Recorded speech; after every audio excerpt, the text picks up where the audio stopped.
a reason to be in business or a reason to do anything is just because I want to. I don't have to explain myself. I don't have to, that's enough. That just because I'm curious and I want to do something is enough to start a business or to spend time doing that thing.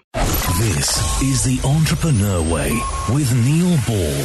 Unlocking the secrets of successful entrepreneurs 7 days a week. Subscribe to our podcast and follow us on Twitter at Neil D. Ball. Napoleon Hill said the power of the mastermind is the driving force. To discover how you can unlock the potential in your business using the power of a mastermind, go to mastermindunlimited.com.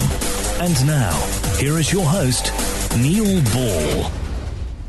Hello, it's Neil Ball here. Thank you so much for joining me today on The Entrepreneur Way. The Entrepreneur Way is about the entrepreneur's journey, the vision, the mindset, the commitment, the sacrifice, failures and successes. I am so excited to bring you our special guest today, Meredith Kelleher. But before I introduce you to Meredith, I have a quote from somebody who is unknown. Always be careful when you follow the masses. Sometimes the M is silent. The Entrepreneur Way asks the questions, so we all get the insight, inspiration and ideas to apply in our businesses. Meredith, welcome to the show. Are you ready to share your version of the Entrepreneur Way with us? Hi, Neil. Yes, I am ready. Hello, Meredith. It really is an honor to have you today here on the show, and thank you very much for being a guest. Thank you so much for having me. I'm excited to connect with more entrepreneurs. You are very welcome, and you've come to the right place for that because we've got lots of entrepreneurs listening, so thank you for being here. Meredith Kelleher's marketing agency helps business owners expand their reach and explode their sales with updated copy that converts, social media ad strategy and management, and or build out of Kajabi products. She is a wife and a mom to 3 teenagers with a new puppy who balances out the teenage hormones. Meredith, can you provide us with some more insight into your business and personal life to allow us to get to know more about who you are and what you do? Yes, I'd be glad to. So I'm Meredith Kelleher, and I have my own business that is Meredith Kelleher Marketing, LLC. I just started my solo business at the end of 2020, and so about 7 or 8 months ago, depending on when this podcast airs. And I will tell you a little bit more about that, about my entrepreneurial journey. But first, my personal life, I am a mom and wife. I have 3 teenagers, which is interesting. They are 17, 15, and 13. Mm-hmm. And so there's a lot to navigate around the house. It's fun, but definitely a lot of teenage angst. So I enjoy working. Mm-hmm. It's different than what goes on in the rest of the house. But yeah, so I help other business owners expand their reach and explode their sales. And it's so much fun because I help other people make money in their own businesses. I make money by helping other people make money. And the way that I do that is with conversion copywriting and digital ad strategy and management. So Facebook and Instagram ads. And it's so fun because I feel like that I'm doing something right now that I really am good at and that I enjoy. And it's taken me a little while to get there. As you can guess, as a mom of 3 teenagers, I'm 47. So I've been working for 25 years. And yeah, so I do feel like I'm in a great spot now and really serving people with great value because it's a marriage of my skills and what I enjoy doing. Facebook and Instagram ads are really all about the numbers. And I studied accounting in university. And then when I got out of school, I worked for one of the, this is what dates me, one of the big 6 accounting firms at the time, but big 4 now, PricewaterhouseCoopers. And I worked there for 6 years. And I really, I loved numbers, but I didn't love being an accountant. Or an auditor or working for a big corporation. So, it's really fun now to put that skill to use and couple it with the creative side of advertising, which I also enjoy. Yeah. Well, thank you for giving us that overview of who you are and where you are and what you do in your business. Really appreciate that. Can you talk about how or what happened that made you decide you wanted to create your own business? How did that happen? Right. I wish that I could say it was a very thought out, maybe academic type decision, but honestly, I was just, I started my entrepreneurial business maybe in my mid-20s, and I was just jumping to something that was more fun. I had worked for PricewaterhouseCoopers for 6 years and was really unhappy. I didn't enjoy the profession I'd chosen, auditing, and I didn't enjoy working for a corporation. And I was actually in the Zurich office of PwC in Switzerland out of doubt. The Dallas office had sent us there for 2 years. And I say us because I met my husband at work. He also worked for Pricewaterhouse. And then we both got jobs in Switzerland. And while we were there, Arthur Andersen collapsed, one of the big 6 accounting firms, because basically they were lying on their accounting reporting. That's what made them fall for Enron, a huge oil company. And so the whole Arthur Andersen folded. And when they did that, the 200,000 accountants that worked for them went and scrambled for jobs. And so Pricewaterhouse basically filled our positions in Dallas with Arthur Andersen employees. And they called us and said, listen, you can stay in Switzerland and keep working there, or we can move you home, but you won't have a job right this second in Dallas. And I just took that as an opportunity to say, you know what, you can just move me back. I don't need to work with y'all any longer. And I just had to sink or swim. So I started a baby announcement invitation business. There was a franchise that was available, and I bought it and just started learning as I went, like what it meant to be an entrepreneur. Okay. Wow. So you really went all in at that moment. Yeah. And what happened with your baby announcement business? How long did you run that for? Not too long. And from there, Neil, I have had several different forays into entrepreneurship. But with that business, it was very fun. I learned quite a bit about dealing with customers and finding customers, but also in maybe doing your due diligence. We being my husband and I, who has always been sort of my partner, my silent investing partner, and he stayed working with Pricewaterhouse for quite a while, but we decided we didn't trust the franchisor, that maybe she wasn't ethical. So we backed out of that as quickly as we could. I mean, once we realized, but I did do that business for about 3 years. So jumping forward, what made you decide to create your current business? So honestly, I looked at, last year, probably in 2020, before I started it, I looked around and thought, who do I know? What kind of contacts do I have? Who could be my potential customers? And what do they need? Like, what are they looking for? And I had a lot of small business owner contacts and, a lot of course creators, online course creators I was connected to because I had written an online course. And I saw that a lot of them wanted to run Facebook ads. And I had in fact hired a Facebook ad strategist to run Facebook ads for me. And when I saw saw what they could do for me, like the power of Facebook ads really, and how many people that we could reach. And then, with the right words and the right objectives of Facebook advertising, how we can convert them into paying clients.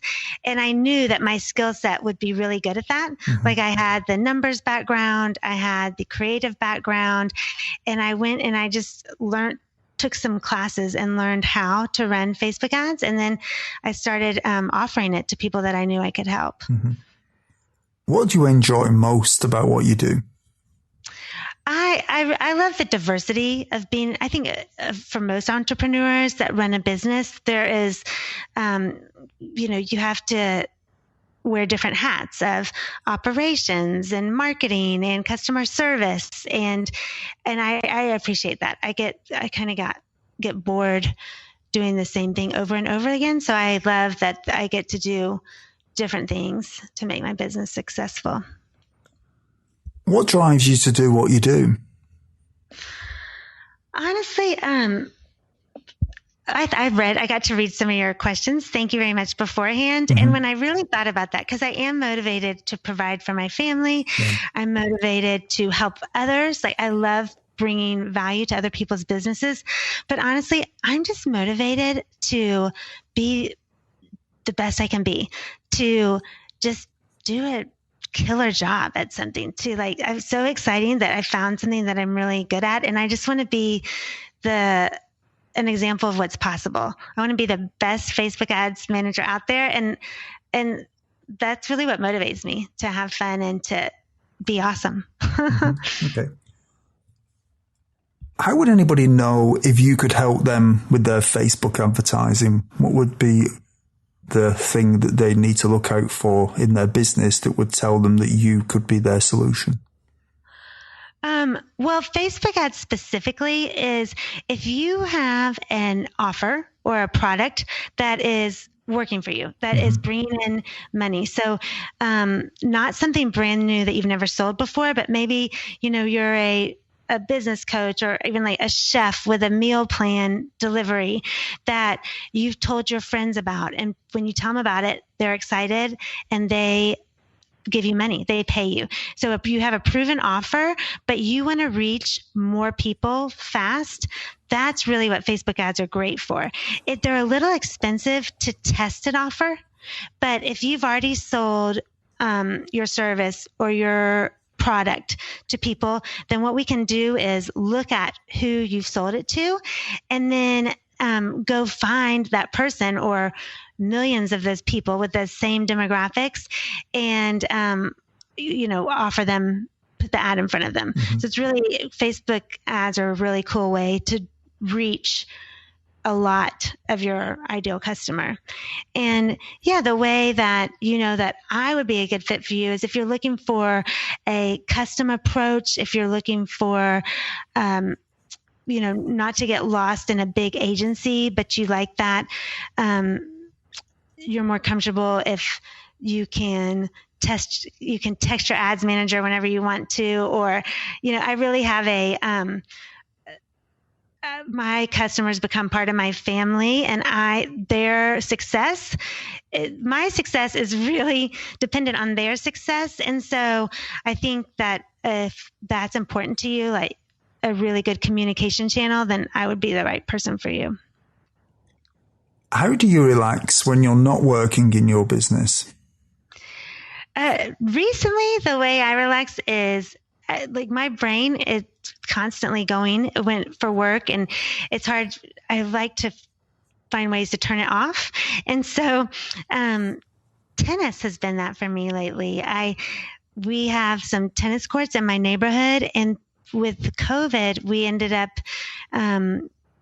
pretty quickly, a lot of the tennis courts in town shut down, but we could use my neighborhood. So I have about 8 friends that come over twice a week, and we pay a pro, to run a clinic for us. And it's awesome. And I like to call myself an advanced beginner, but I really have to concentrate on tennis. So I can't be thinking about work or anything else to get the ball back over the net and really have a good game. Yeah. And I like to read, and that sounds silly, but I had really in the last like 6 or 7 years of diving more into marketing, I spent almost all my free time like learning and reading entrepreneurial books and business books. But I've recently sort of forced myself to pick up fiction again. And that's I really relax reading a good fiction book. Do you have any entrepreneurial role models? Yes. I have so many, but I think my two favorites are Brooke Castillo. She has a business called the Life Coach School, where she certifies life coaches. And she also has a program called Self-Coaching Scholars. So she teaches people how to coach themselves. And she's a life coach, and she makes about $40 million a year, which is amazing. And it's just, I love the model that she uses to teach people. And then I also really admire Amy Porterfield. She has a podcast called Online Marketing Made Easy, but she teaches people how to create online courses. And I've learned a lot from her free podcast, and just like her approach to how she runs her business and her core values. Yeah. Folks, we've learnt about Meredith's business and her personal life. Now we're going to go back in time and talk about the time before she was an entrepreneur. Meredith, what difficulties did you have to overcome when you started your business? I realized that so it's really mindset was huge. And it took me maybe 20 years to figure that out, that I had a crappy mindset. And I think it came with me from the corporate world. I really, because working at Price Waterhouse was the first time that I spent a lot of time doing something that I didn't like, and I didn't feel very good at it. And so I think that I realized after, when I analyzed it, that I really thought I wasn't good at working. And I was really coming from that place, like that I would start off thinking, well, I'm going to try this, but I'm not that good at working, so this probably won't work. And a business venture is never going to be successful if you start from there. So I had to learn how to change my thoughts, to change my results. And realizing that sometimes our brains give us thoughts that aren't in fact true, that we don't have to believe everything we think, that was huge for me. Did you have any doubts that delayed you starting your business? Not this time. I think because I really looked at what people wanted, and I made sure I knew how to deliver that to them, that I didn't have any doubts. How did you figure out what people wanted? I asked them.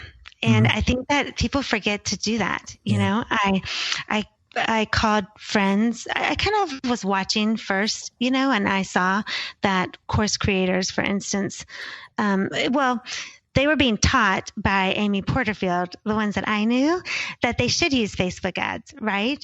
So then I asked about 10 people if I could talk to them.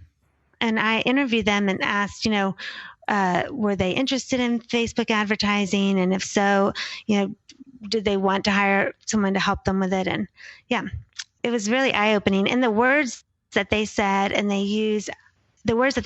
I recorded and noted and use it back in the copy on my website and in my social media, marketing. And I think that's been really helpful.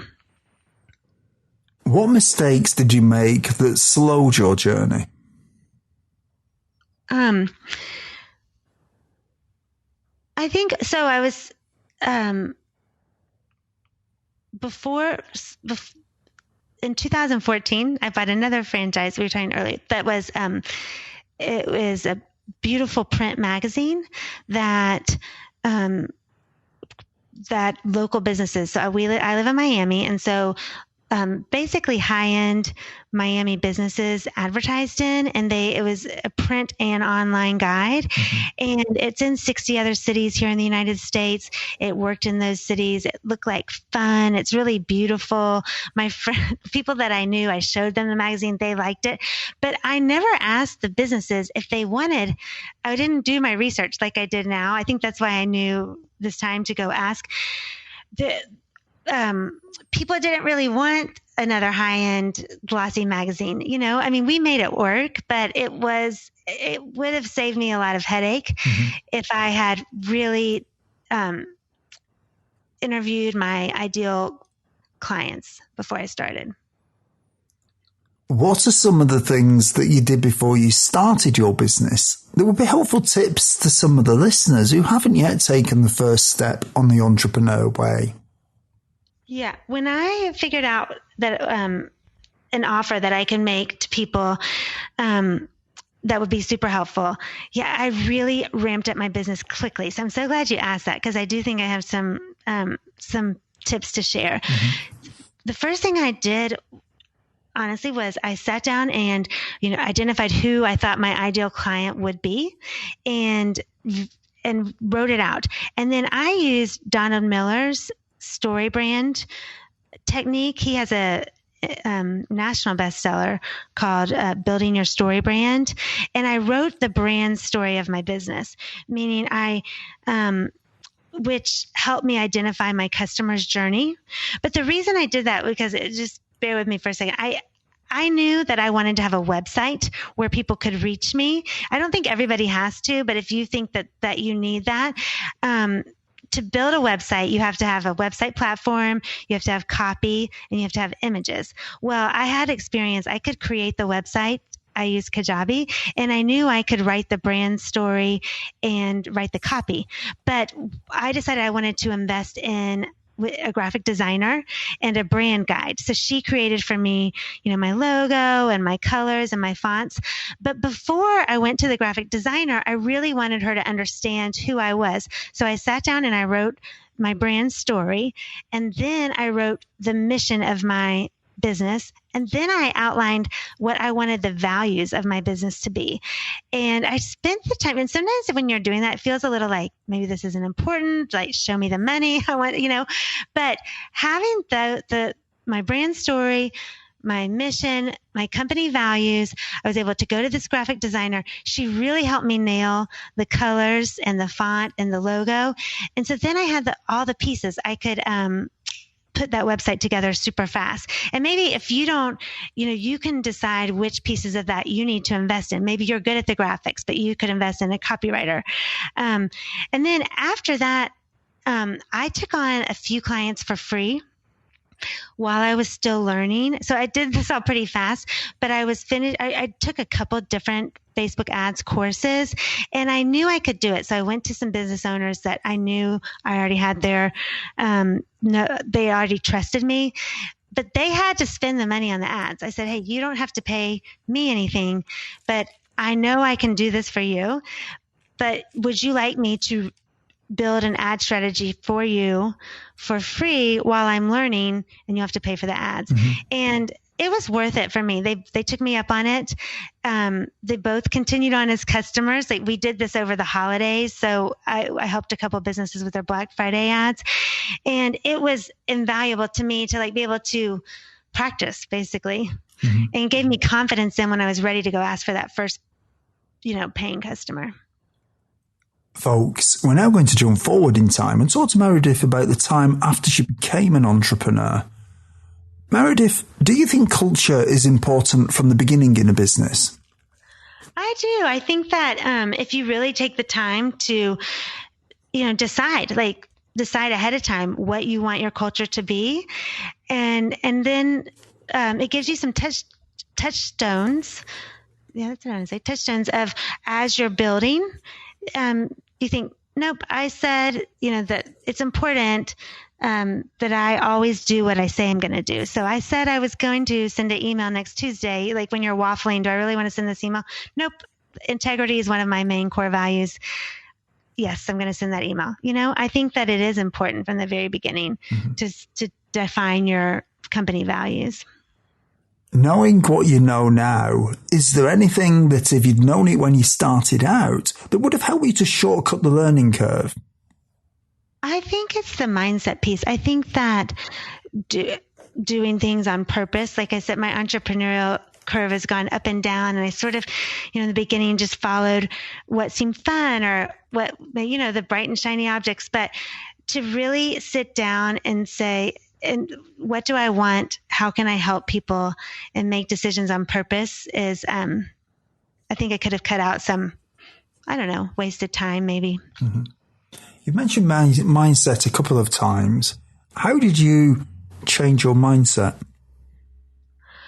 Well, I use a tool that I learned from Brooke Castillo that is, she teaches, she created a model that she didn't invent this. She says it's just the way the world works, but she has a model that is 5 steps. She says that and you can put any circumstance into this. So we have a circumstance, and from that circumstance, we have thoughts, and then those thoughts create feelings, and the feelings drive our actions, which give us our results.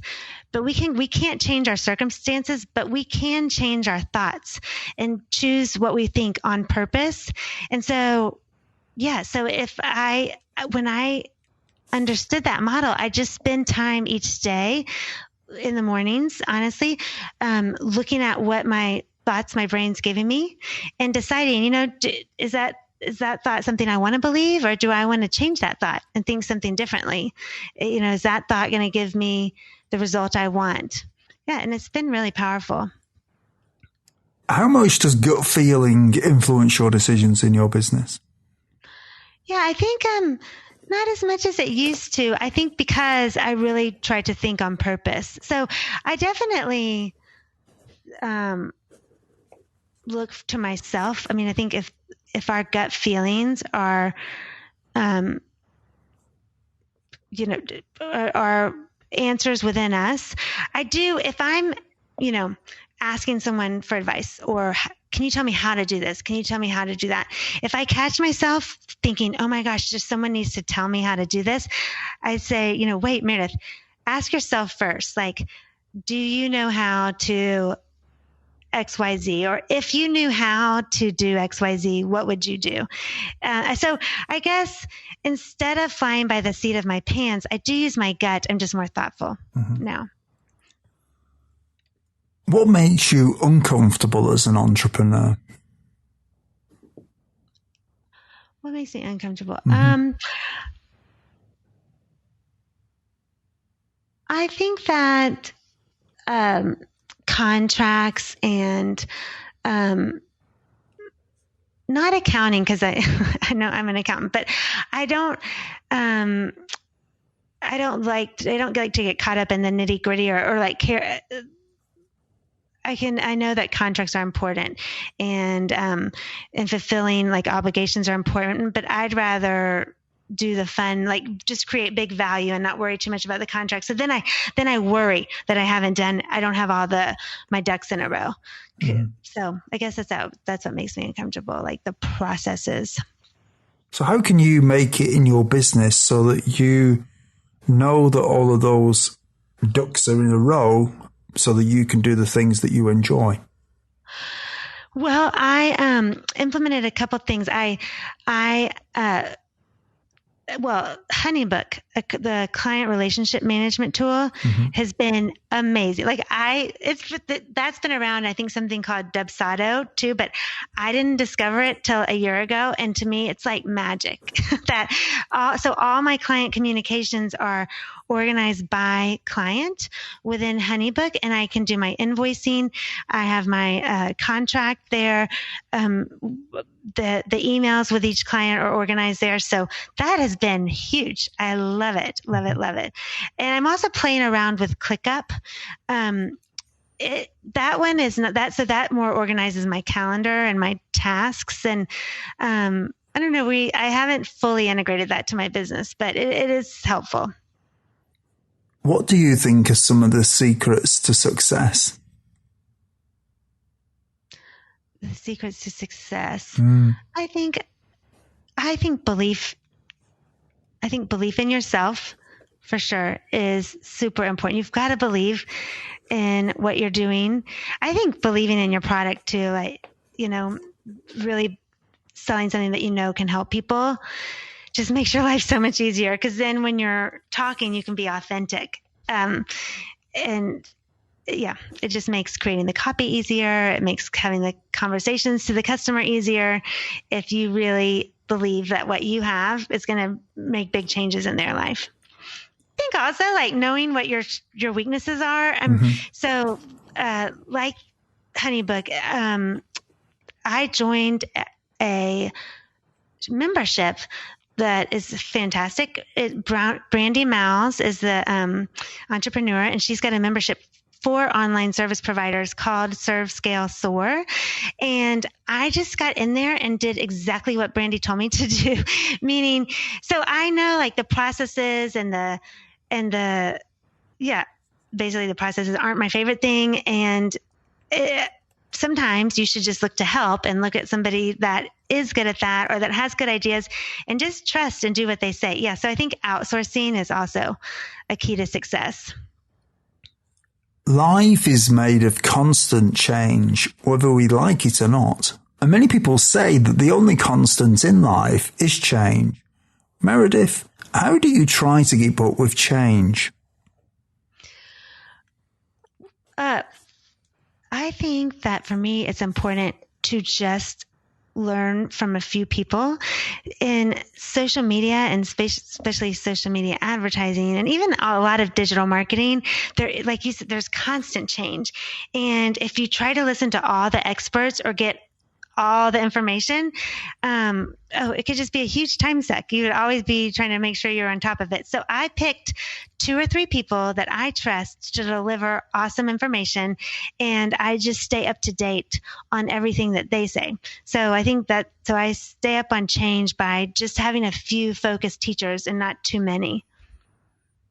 What is your favorite book on entrepreneurialism, business, personal development, leadership, or motivation? And can you tell us why you have chosen it?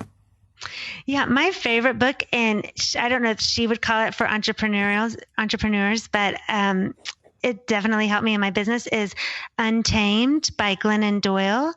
And really, I think I gleaned so much from her book, and I read it over and over again. But really, it's just a reason to be in business, or a reason to do anything is just because I want to. Mm-hmm. I don't have to explain myself. I don't have to, that's enough. That just because I'm curious and I want to do something is enough to start a business or to spend time doing that thing. And that is a big message in Glennon's book, Untamed. Folks, when you have a busy life, listening to audiobooks is a great way to expand your knowledge in the time when you may be doing other things, such as driving or when you are at the gym. We have a special offer for you of a free audiobook of your choosing. To choose your free audiobook, go to www.freeaudiobookoffer.com. As long as you've not already signed up, then you will qualify. Meredith, are you ready to speculate about the future? Yeah, let's do it. Oh, good. What one thing would you do with your business if you knew that you could not fail? I think I'd go after like really big clients. That I think that sometimes I get scared that I am not going to be able to close a sale, or that I don't have enough experience. But if I knew I couldn't fail at convincing someone that I could help them, I would just go after bigger companies, I think. What skill, if you were excellent at it, would help you the most to double your business? It's around sales, which is funny because I love marketing, but the way that I usually book clients is we get on a discovery call, mm-hmm. and I hear about their business and their goals and where they want to be.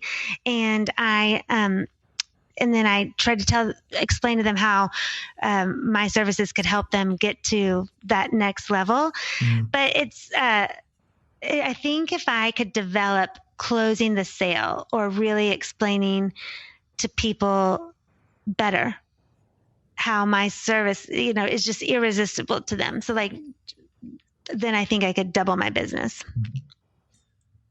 What are you going to do to make it so you get better at doing that?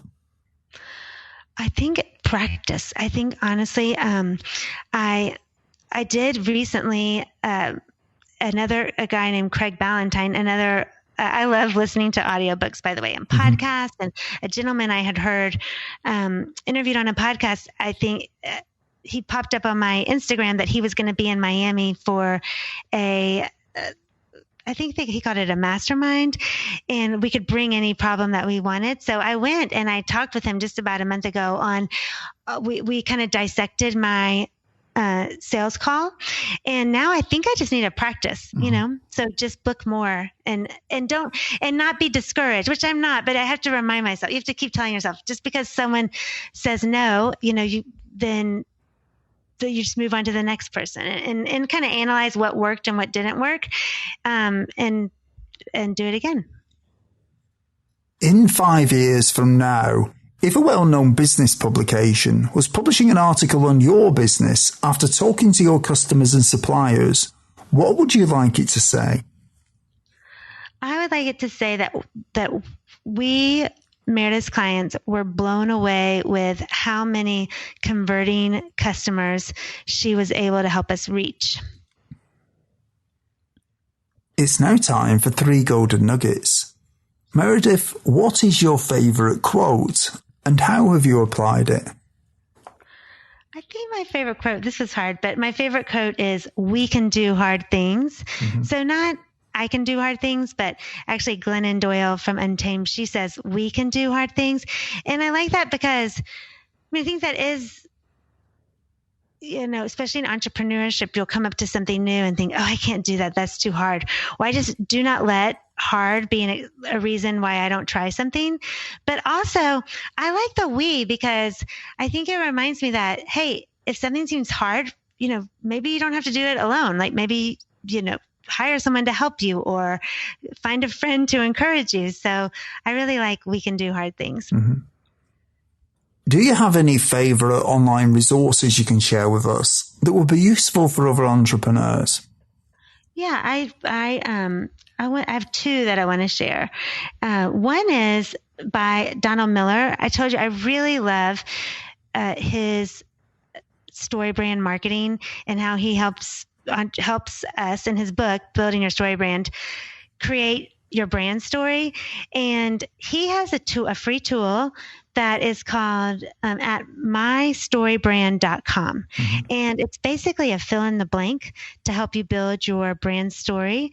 I used it to create my brand story, and people have paid me to use it to create their brand story, which is awesome. And I think you find it really useful. It's cool if you don't understand something he's asking you as part of the story, you can click and it takes you to a YouTube video that explains, hey, here we want you to write your customers' external problems. I love that.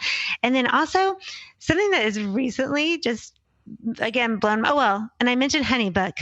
You guys, if you don't have a client relationship management tool, HoneyBook is amazing, honeybook.com. But then I also found Toby. It's a Google plugin for Chrome. So you just Google Toby for Chrome, and it organizes your browser windows, which I didn't quite understand at first, but what it's allowed me to do is I have it organized by client. So for each of my clients, I like to go to their about 5 different places: their business manager account, their website, their email service provider. Just there'll be 5 different places, and Toby allows me to organize those browser windows by client, and I can also put in my home base, and I have my accounting software and my email all grouped together. So I've loved Toby. What is your best advice to other entrepreneurs? I thought about it. I think it's take time to interview potential clients. Do it, you guys. People skip that all the time. And it is just, you will be surprised at what your customers actually want instead of you just guessing what they want. folks, if you didn't manage to get a note of Meredith's favourite resources or her favourite book, you can find the links on Meredith's show notes page. Just go to theentrepreneurway.com and search for Meredith or Meredith Callagher in the search box. Meredith, is there anything else you would like to add about your business?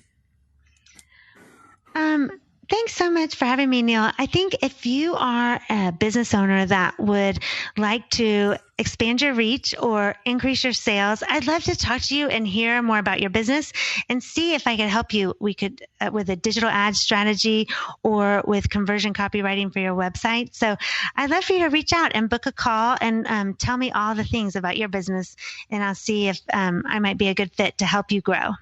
Well, thank you for that, Meredith. And Meredith, thank you for coming on the show today and telling us about your journey as an entrepreneur and how you've arrived at this moment on that journey. As we've chatted and you've reflected back and you've thought about your journey, you've shared some of your experiences with us, you shared some of your thoughts about what it takes to be a successful entrepreneur, and you've also given us some great tips as well. So thank you very much for coming on the show today.